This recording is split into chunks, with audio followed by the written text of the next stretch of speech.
Good evening, everyone. Welcome to my YouTube channel, Classes by Anshika.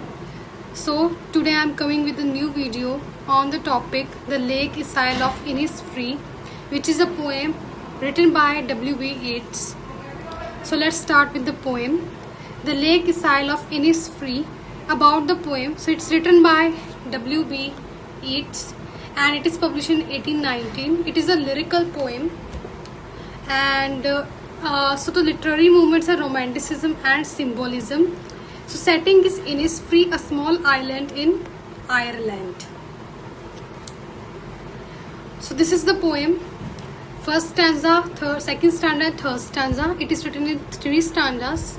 I will arise and go now and go to Innisfree, and a small cabin built there of clay and wattles made. 9 bean rows will I have there, a hive for a honey bee, and live alone in the bee-loud glade.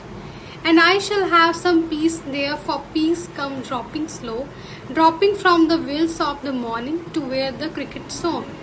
There midnight all the glimmer, and noon a purple glow, and evening full of the linnet's wings. I will arise and go now, for always night and sky. I hear lake water lapping with low sounds by the shore. Will I stand on the roadway or on the pavement's grey? I hear it in a deep heart's core. So this is 3 stanzas poem. Okay. So this is the background.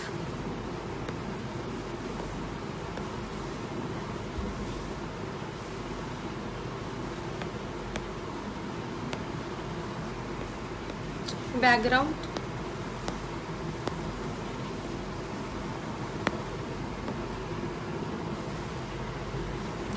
The Lake Isle of Innisfree is taken from Yeats' collection The Rose. So Rose is the collection where Yeats has written this poem, which symbolizes spiritual beauty and the love and Ireland and the intellectual beauty, and Maud Gonne, with whom he had fallen in love in 1889. As the title The Rose probably means the eternal rose of beauty and peace. So Yeats ने ये जो poem है the lake इसाइल of Innisfree कहाँ से ली है, उसने अपनी collection में द रोज से ली है, जिसके जो सिंबलाइज करते हैं spiritual beauty, love for Ireland the place and the intellectual beauty, और उसकी beauty and love for Maud Gonne with whom he had fallen in love in 1889, which is very important for W.B. Yeats. Yeats was in London when he wrote this poem in 1819. The poem was prompted by a feeling of homesickness. So Yeats was in London. तो उनको अपने घर को लेकर बहुत ज़्यादा याद आ रही थी, वो मिस कर रहे थे अपने घर को, अपनी नेचर को. ठीक है. Innisfree is an island in a lake near Sligo, where as a young man Yeats had dreamed of a simple life and a close to nature. So it's a dream poem where Yeats was standing near a river, और वो imagine करता है, dream करता है एक simple life को जो कि नेचर के क्लोज है. Alright, let's move to another one. So about the poem. So this poem is one of the most anthological of Yeats' poem. In a letter to his friend Catherine Tennant, he describes Innisfree as a beautiful little rocky island in the log hill with a legended past. This is another poem of escape because Yeats London में थे और उन्होंने अपने home sickness की वजह से वहाँ पर लंदन में रहते हुए एस्केप किया था उस जगह को, और वो ड्रीम में पहुँच गए थे. एक ऐसा ड्रीम जहाँ पर हर चीज़ उनके हिसाब से है, उनकी विश के अकॉर्डिंग, और वो नेचर के बहुत ज़्यादा क्लोज है. There is a conflict in the poem between where he is and where he wants to B.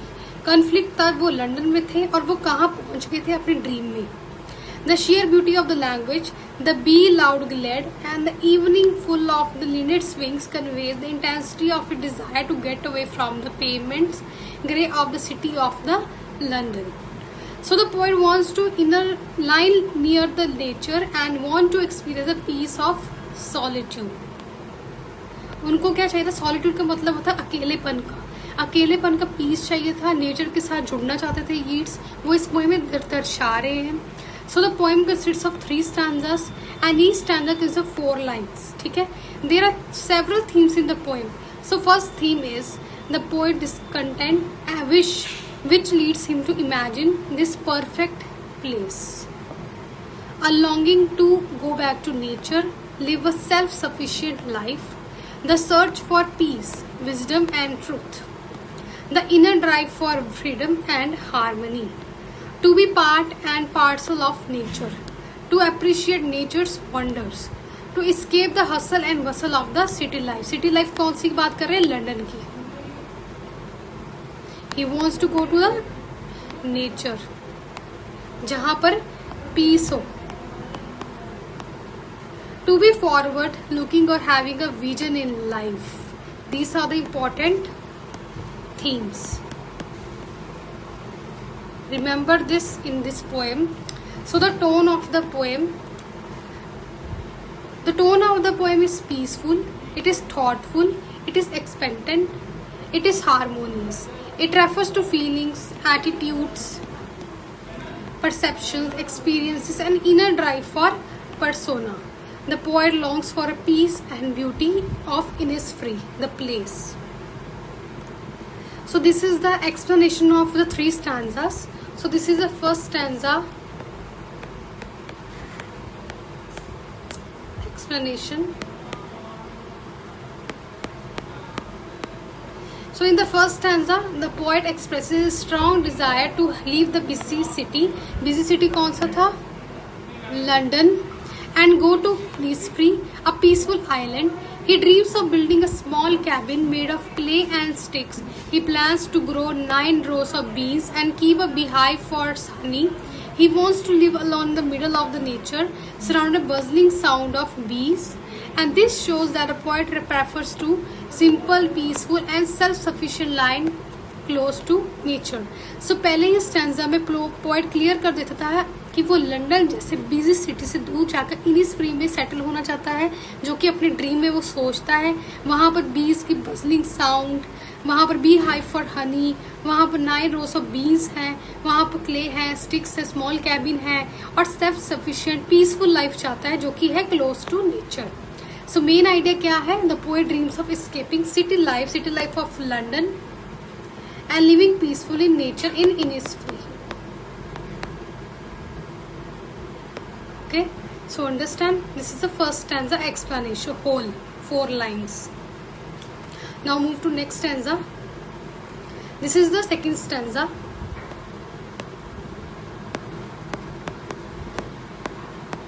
Explanation. So in this second stanza, the poet explains why he wants to live in Innisfree. वो कारण बताता है कि Innisfree क्यों जाना चाहता है. He believes the true peace comes from slowly and naturally. He described the beauty of nature throughout the day. The morning is covered with soft mist. The crickets sing sweetly. The midnight shines with gentle light. The noon glows beautifully, and the evening is filled with the flight of linnet birds. These natural scenes give him happiness and spiritual peace. Nature brings peace, beauty, joy to human life. He wants to say that in London there is materialistic life, and he wants to go away from that life because it doesn't give peace. Peace is always present in nature, and nature is always a god. Understand? Next paragraph. So this is the third stanza. Explanation. This which is also final stanza. The poet says that although he is standing on the grey roads and pavements of the city, he always hears the gentle sound of the lake in his imagination. आपने सुना ये चीज सोची है कि when he was in London वो lake के पास ही खड़ा था, जहाँ पर वो अपने ड्रीम में पहुंच जाता है इनिसफ्री में, और यहाँ पर भी वो साउंड ऑफ लेक को इमेजिन कर पा रहा है, सुन पा रहा है. The memory of Innisfree remains alive in his heart all the time. This shows that even though he is physically in the city of London, his mind has so long for the peace of nature. His love for nature is eternal. He wants that peace, he wants that spiritual life. So main idea in this stanza is the poet love for Innisfree is so deep that he carries its memory in his heart forever and wherever he goes. Okay, so these are the literary devices.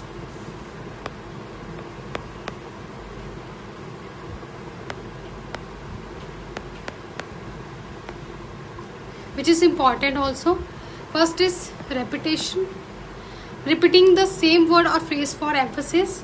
Example, I will arouse and go on. It is repeated in stanza first and stanza third, this whole line. So this is a repetition. Emphasizing the poet's strong desire and determination to go to the Innisfree. Next is alliteration. Repetition of same consonant sounds at the beginning of the nearby words. Like B loud glade, repetition of B sound, and lake water lapping with low sound, repetition of L sound. Okay? Effect, it creates a musical quality and initiates the gentle sounds of nature. Understand? Repetition and alliteration. Move to next. So next is personification. So personification